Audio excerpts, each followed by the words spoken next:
guys, Ash here coming at you today with another Raid Shadow Legends Champion Guide. Welcome back to the channel, guys. If you enjoy the content here, if you enjoy the daily Champion Guides, some days 2 guides, other days maybe even 3 guides, depending on how much free time yours truly has. I'm really enjoying this channel, guys, so I invite you to subscribe if you like the content. And heck, even if you don't want to subscribe, get notified all the time with Champion Guides. I appreciate you guys tuning in.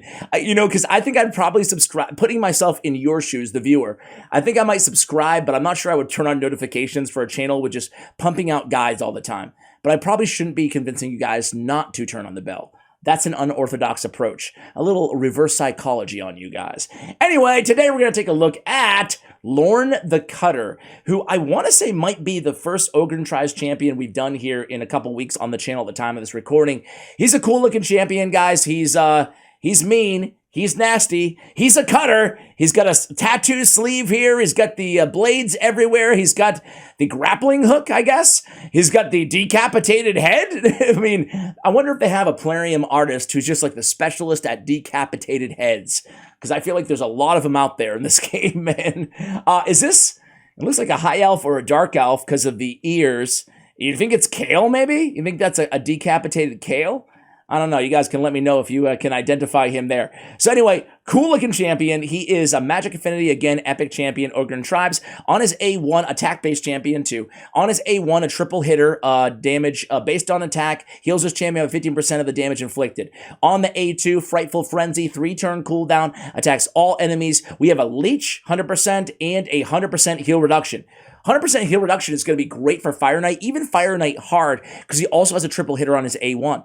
On the A3 is 100% turn meter reduction on the 4-turn cooldown. So really solid kit when we talk about control, when we talk about a little bit of healing with the Leech, self-healing on the A1, not to mention, obviously, the heal reduction for Fire Knight particularly, but you can use him against Dark Fae, you can use him in Faction Wars, you can use him against Spider as well, because of, again, that A3 ability. So he's definitely not a bad champion. He has his niche areas in the game, such as Fire Knight, Faction Wars. I agree with those ratings. So you could use him in Spider if you wanted to, and yeah, I would say that's pretty much his use cases. Again, Dark Fae, though, as well, can get some viability off of that A3 ability. He hits pretty hard. Speaking of hitting pretty hard, let me go ahead and take a look at his multipliers really quick. No lore on Lorn, unfortunately, guys, but, someone suggested in the comments that I make up my own lore, and it's just like, yeah, I wouldn't mind doing that if I had all day to write lore stories on these champions, but for now, I'm going to stick with the official lore. Triple hitter, 1.2 attack multipliers, like the hellhades.com for the multipliers here. So that's pretty strong considering it's a triple hitter, right? We're also going to go with Giant Slayer. We'd also go with, I would go with Phantom Touch as a blessing on this champion to get even another hit off of that A1. Frightful Frenzy on the A2, that's a 3.8 multiplier, which is a strong overall grading for damage. And then a 5.6, which is, again, a strong overall grade for his A3 damage. So this is definitely a fairly formidable nuker to have on your team as well. Definitely kind of a hybrid, I don't know, a little bit of control, a little bit of nuke, and a little bit of heal reduction, and what else is he bringing there? Leech on the A2. So a little bit of heals. So let me show you how I built this champion before we take him for a run. I'm going to run this dude in Fire Knight, probably an earlier stage of Fire Knight hard, okay? But first, let's take a look at him, and let's build him out together in terms of his masteries. Let's get to the artifacts secondarily. Really quickly, though, I'll show you his total stats here. Priorities on this champion, obviously we want a lot of accuracy to land those debuffs off of the A2 ability and the turn meter reduction 100% on the A3. So accuracy is going to be paramount on this champion. I went with speed as a priority after that.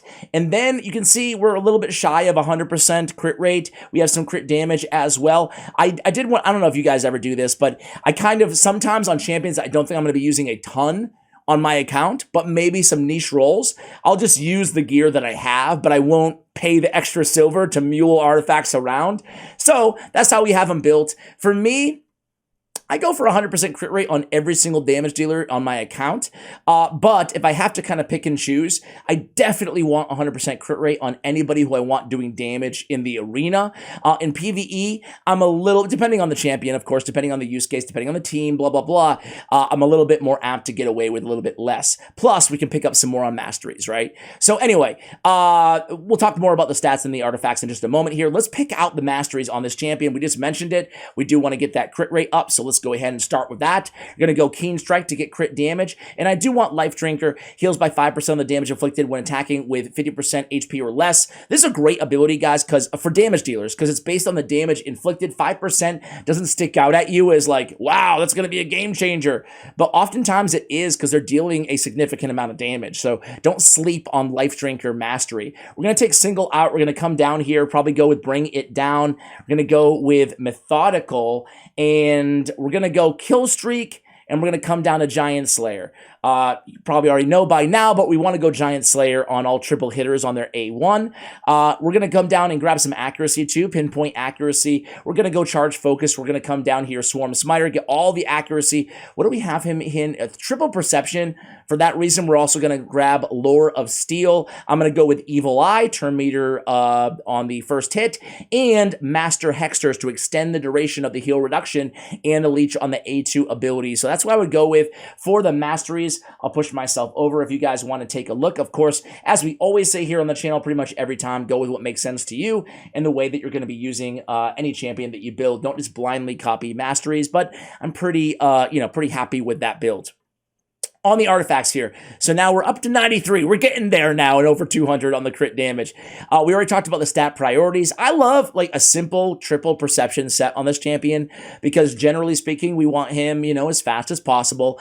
And we also want him with as much accuracy. I would say as a secondary option for this champion, maybe going Relentless, right? Because again, taking extra turns will get you extra A1s in between cooldowns with triple hitters, especially for Fire Knight. And you can potentially bring this Snatch into Darkness down from a 4 to a 3-turn cooldown if you get that extra turn. So I might go Relentless, especially if I was going to be using this champion quite a bit on my account. I generally reserve my Relentless gear for champions that I use a lot because, you don't have that much of it and, you want to get the best bang for your buck. So with that said, you guys can be the judge if you're going to be using Lorn a lot on your account. So we have HP on the banner here. I had to build some survivability into this champion, right? Because he's pretty squishy. That's one of the downsides of him. 15k on the HP and 837 on the defense. I mean, the first thing I thought of is against, hard dungeons or, any kind of end game-ish content, he's going to be really difficult to keep alive, even with that leech, even with the heal on the A1. So for that reason, the first light bulb that goes off in my head is let's build him with the accessories, going with a little bit of defensive viability, right? So we went defense on the ring, but I was still looking for attack percentage because it scales pretty well, and obviously his damage is dealt on it by attack, So we went defense on the ring, we went HP on the banner, we went crit damage on the amulet. So basically just trying to go defense and HP on either or of the ring and the banner on this champion. The reason I like him in triple perception is we don't have to worry about getting that accuracy on the banner, which we would have otherwise had we not gained 120 accuracy just from the triple perception sets. We went speed on the boots. We went HP percentage again on the chest. So again, I guess illustrating to you guys that even on damage dealers, you don't have to always go attack percentage everywhere, right? So we focus on crit rate, crit damage. His attack is still decent at almost 4,000. It's nothing to write home about, but we still have a lot of crit rate, a lot of crit damage, but we still have some survivability as well with a total 48k on the HP and 2,200 on the defense. So at least we'll be able to keep this dude alive now. Other than that, we're obviously looking for crit rate. We're looking for some accuracy, some speed on the substats, and that's pretty much it. So as I showed you, I should show you the gauntlets, right? Yeah, crit damage with a double accuracy roll. We're looking for accuracy in the substats, especially on our amulet as well. So we didn't get a ton there, 15, but that's one of the best sources for accuracy from your accessories. So let's go ahead and see what this dude can do. I don't want your shards, Plarium. Although I'm so tempted to pull for Supreme Aethel. I don't even know if she's good. I haven't play tested. I don't really. I should, but I don't use the test server. I don't know. Anybody get her? Let me know. Let me know. So let's go to the, speaking of hard Fire Knight. Again, Fire Knight is going to be like a beautiful spot to run this champion. So he is Magic Affinity. So let's just run him on stage 1. And I put together this all epic team, okay? This is Fire Knight hard. It's not an easy dungeon. We got Deke, we got Tagore, we got Lorn, Akemtum, and Dark Kale on this squad. I have a guide coming out on my main channel for Akemtum and Dark Kale being like my new favorite combination of champions in the game. So a little sneak preview, sneak peek for you guys on those two champions together. Lorn is, going to do a little bit of damage here. Let's keep an eye out for his overall damage on this first wave. That was his A3 40k. I mean, not bad, but it's hard to know what to compare it to at this point. These mobs are level 350, so they have a ton of HP, obviously, and defense. So I'm going to come back to you guys when we actually get to the Fire Knight, and we'll see what we can do here. Again, his main purpose is going to be getting that shield down and then applying that heal reduction from the A2. Will he be able to apply the heal reduction only having 330-ish accuracy? I think he will, given the affinity matchup. So I'll be right back, plus the masteries.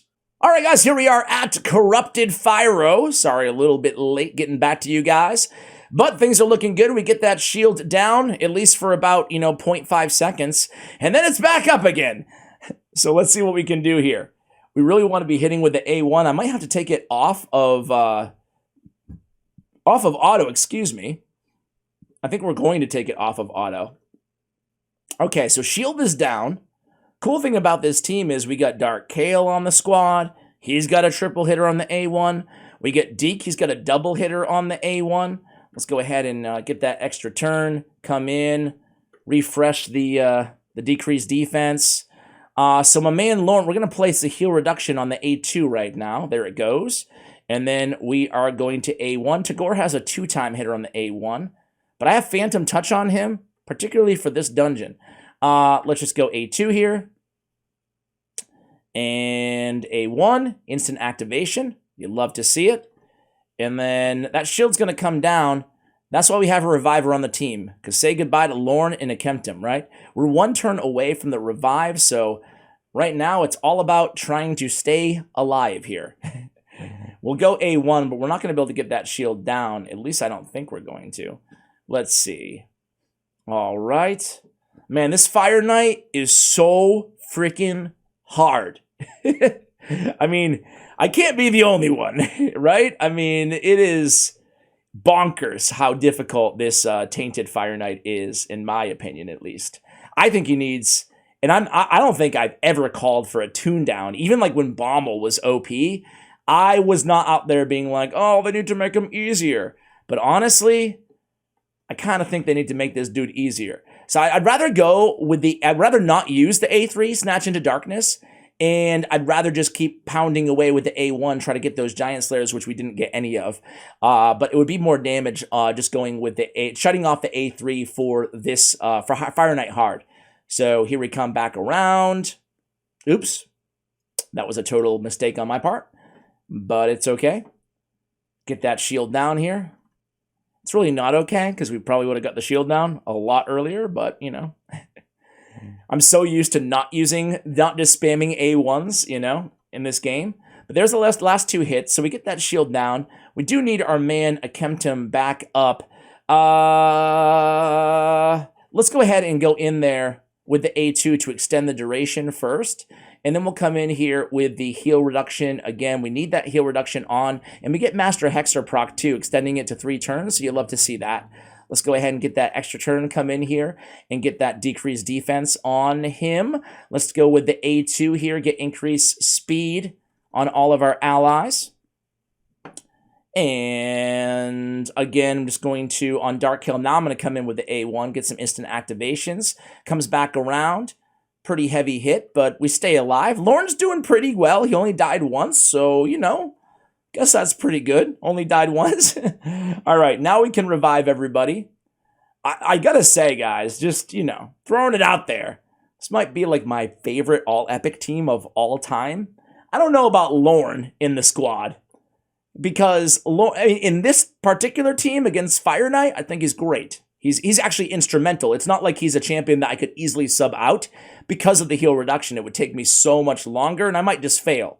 So I guess I'm gonna say yes.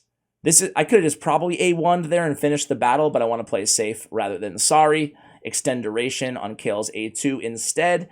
Come in here with Sweeping Retribution, and hopefully Dark Kale can get another turn here.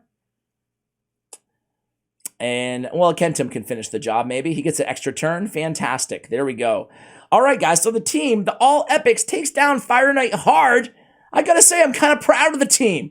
So Lorn did not outdamage many people here, aka none of them. So you're not looking at tons of damage on this champion. Do keep in mind that his attack was fairly low, but I mean, Tagore, granted with Phantom Touch, on a 6-star, he's one of my only 6-star Ascended epics. I only have 2. You know, granted, he outdamaged him, but this is a support reviver, okay? So take that into consideration. To Kentum 1.7, Dark Kale 1.1, but Lorn was, again, instrumental to this team, right? He's great for control. He's not the biggest damage dealer known to man, but he's definitely a champion that you guys can get utility out of. So overall, Hades ranks him rates him, excuse me, a 2.5 champion rating on him. I am going to say, it's hard to say this dude's a 2.5 because I think that he's a fantastic option for a triple hitter Fire Knight. And again, if you need that control for Dark Fae or for, you know, you could even run him in Ice Golem if you wanted to, you know, because of the A3 control or Spider. So I think I would be a little bit more kind to this champion. I think I would give him probably a 3, maybe a 3.5 overall. But as with every champion in this game, it depends on where you're using him. Let me know on this champ, guys. What did you think about him? Do you think he's worth building? What I would say is this is the perfect type of champion to not even book him out the gate, take him to level 50, right? Just try him out on some early faction wars, try him out on some earlier stages of Fire Knight, see how he fits with your team, see if he's easily replaceable. If he is, I'd probably hold off on this champion, but he's not trash. I guess that's a good place to end this video, guys. Hopefully you enjoyed this guide. Thank you so much for watching all the way till the end, and as always, take care, guys.